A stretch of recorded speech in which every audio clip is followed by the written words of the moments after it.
George, how you doing?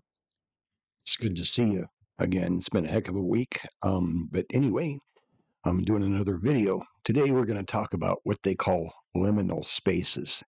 And the liminal spaces, I'm giving examples as I do the video here, different places like that. Generally, they're empty spaces that office buildings, they could be outside somewhere. They're basically places like this that should be occupied but aren't. They're empty, and it kind of strikes into a primal fear of people being in one of these situations where some of it's familiar, some of it's not. It's almost like the uncanny valley of, instead of a person's face, the uncanny valley of a environment, to put it delicately, or not delicately, to put it accurately. This is starting to get some popularity. There's a guy named Kane Pixels on YouTube. Check him out. He made a short film about liminal spaces, and he's in talk to make a bigger film, which will be pretty cool. He's 16 years old.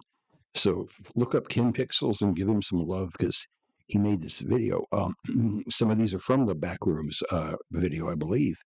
But here's some examples. There's a grungy, dirty one. Imagine yourself walking through these places. Imagine yourself being down here and walking. Here's an empty mall, or whatever, club. It looks like a shopping mall. Wandering around an empty shopping mall that's all lit and all that, and you can feel that people should be here. Here's a creepy one. It's dark. It's just chairs. You're in a room. It's just chairs. It's dark. Here's a hallway out in the middle of an office building, and you don't know what's around the corner. You don't know if there's anything around the corner. Um, an empty playground. I think some of these are from video games. These are all liminal spaces that some of them bring back nostalgia. Some of them just, for no certain reason, scare you or make you disturbed or uncomfortable. Now, this is actually a set design from a play they were going to do in Sweden called Liminal Spaces. What's interesting about these things is there's a bunch of different words to describe the different emotions that you go through while you're experiencing a liminal space. And I'm not going to sit there and give you the lecture. When I was doing the research, they had like 4 or 5 different terms of things that you can experience while you're in a liminal space, and they were all psychological terms. I'm not sure if these are people or Christmas trees or what they are, but they look like robed-footed people. Robed-footed people. This one's obviously like a hospital or some kind of building that's got a emergency red light on. This is an empty airport. When's the last time you saw this? Something like this. You're just there. You're the only creature there, or person there, or entity there that you know of. A long hotel, excuse me, a long hotel hallway or a theater hallway or something. An empty parking garage. Now, as you look at these things, you're either you might be feeling something, or you might not. Either way is fine. You look at this, it'll scare you. Now, I used to mess with liminal spaces when I was much younger. And now you said, Mark, how did you do that? Well, when I was like 16, I was a janitor at a building in Denver, and it was right before they built Fiddler's Green near this building, and I used to be a janitor in this building, and we had it was about a 7 or 8 story building, but only the 5 levels were occupied. Now, the occupied levels at night when I was a janitor cleaning with empty were kind of creepy, but the real scary ones were the upper 2 levels where there was nothing there. It was just empty space, and maybe some trash and garbage from the construction, and it was pretty dark out in those places. But I'd have to go up there and just check around to make sure there are no fire hazards or whatever. But I used to do this thing, and you guys have all done it. I'd go up in the elevator and get into walk around the big empty spaces, the big dark empty spaces, and then I'd get back to the elevator.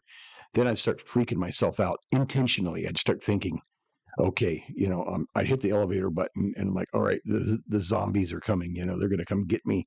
They're going to come, basically, if this elevator doesn't come soon, I'm dead. I'd play these little games in my mind. They're going to come out of the darkness here to the right or to the left, and the elevator would open, and I'd get in and ride down. I knew I was going to be okay, but eventually, I kind of did a number on myself because I I started getting freaked out as soon as I'd go up there. Now I knew it wasn't because there was any real zombies or anything, but I'd conditioned myself to be scared when I was in these areas. So I would, I knew I got to the point where I was rushing through my chores up there just to get the hell out. Now below this, you go down all the levels and you go into the first floor.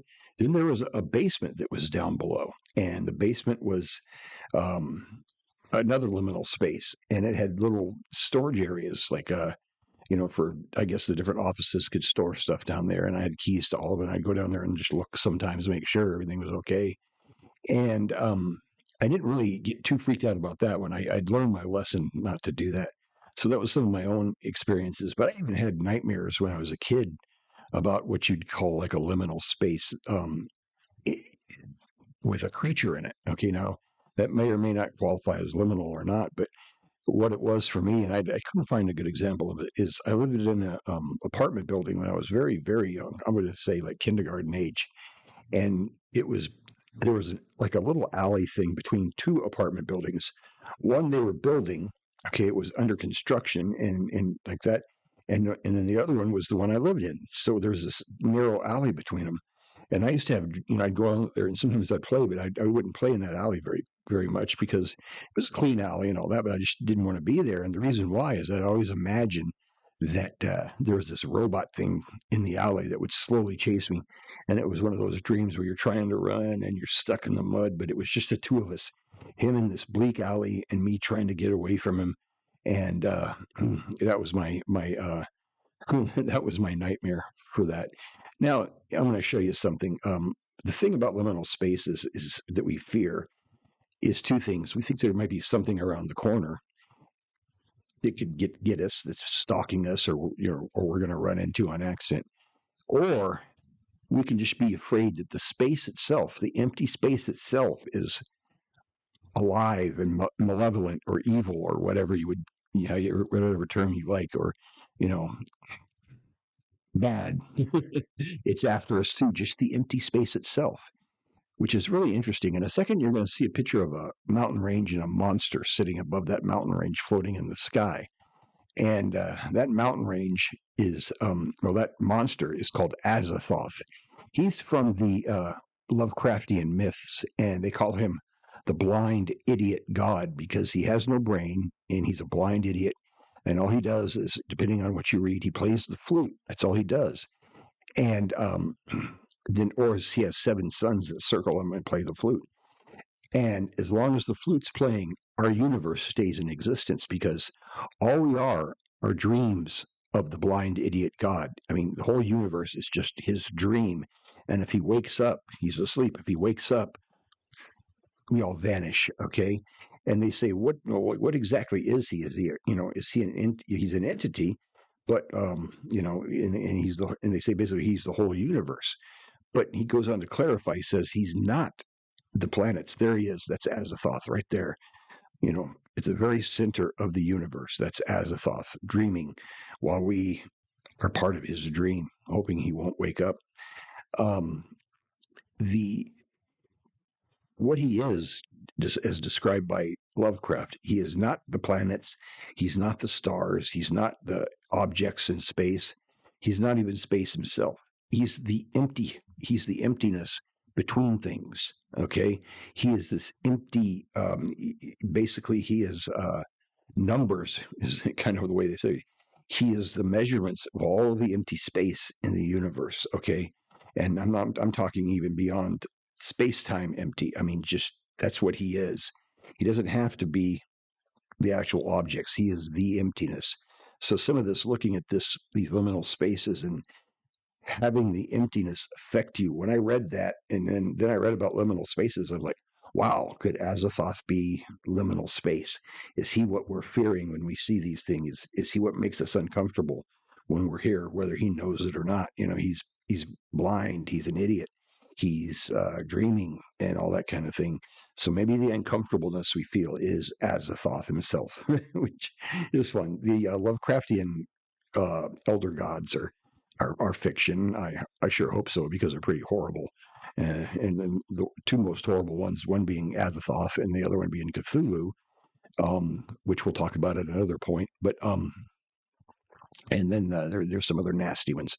But anyway, this is liminal space. That's what it is, and this is my take on it. Why it's scary. Why it's and the effects we've all had from there. And I think the other fear of a liminal space is just walking around the corner and something's there to get you, or no one can find you and no one can help you. And in some of these backroom games that people generate, you can get lost for literally years. I mean, they make them as big as these Minecraft universes, but they're just all hallways and corridors and things like that. And you can get permanently lost game wise in something like this. Imagine that. And I actually worked in a place that looked a lot like that, but it had furniture.